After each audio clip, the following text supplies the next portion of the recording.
Good morning. Better. Feel good to have a practice in finally? Yes, it's good for everybody. Get some reps, work on some details. Just kind of get back out there and do a routine.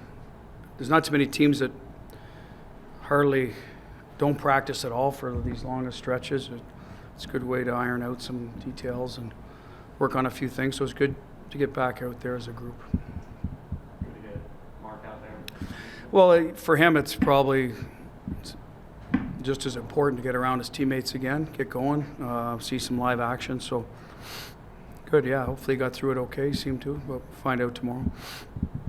Bruce, what's the balance between flushing Saturday but also using it as a learning tool for? Yeah, we're not going to dwell on Saturday. It's 4-0 after the first period. I don't think the score was indicative of the whole play. Personally, the analytics backed that up. Didn't go our way, so you got to move on. It was going to be a big hole to dig out of the last two periods, so it's unfortunate.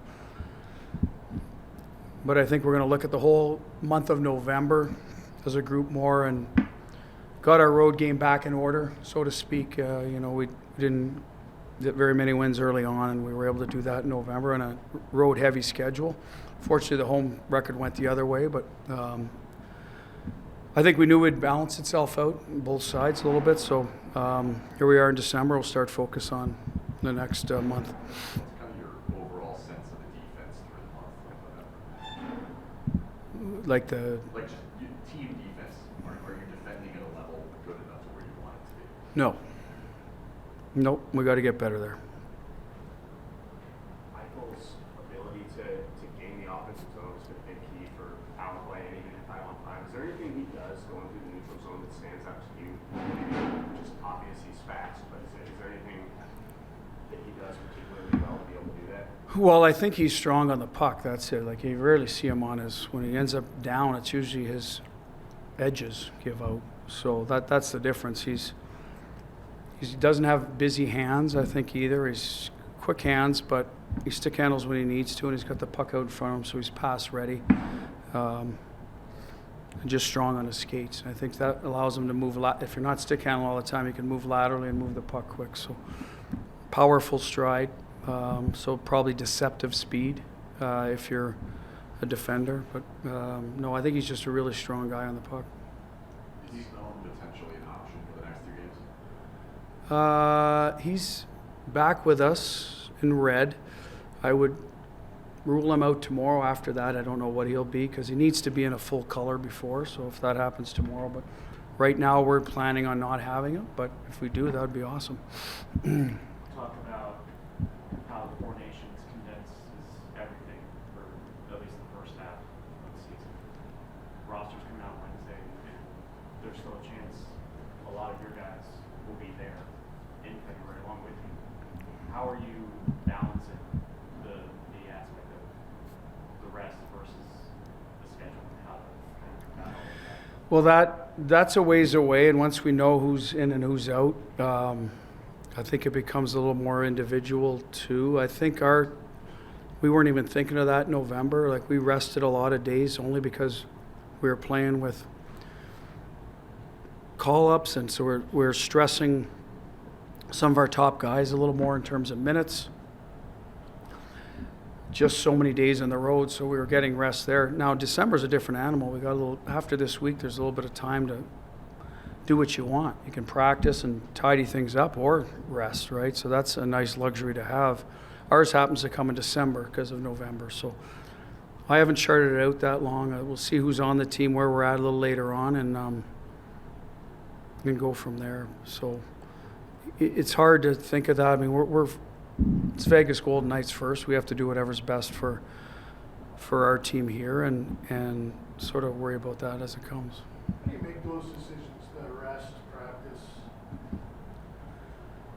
Well, some of it is made for you. If you get in at 3 in the morning or 2:30 in the morning, sleep science guys have a say in that. You can still practice in the afternoon, but does that disrupt the routine? Some of it's gut feel for your team. Hey, they look tired. They are tired. I'm tired. They must be really tired, type of thing. And then there's communication with your top guys, right? You always go to them and it's like, where's the team at? And you may disagree on that. Like there's coaches always want to fix things, but sometimes you got to do it through video and just talking through it as opposed to, getting on the ice and going through the reps. So probably those 4 or 5 things come into play.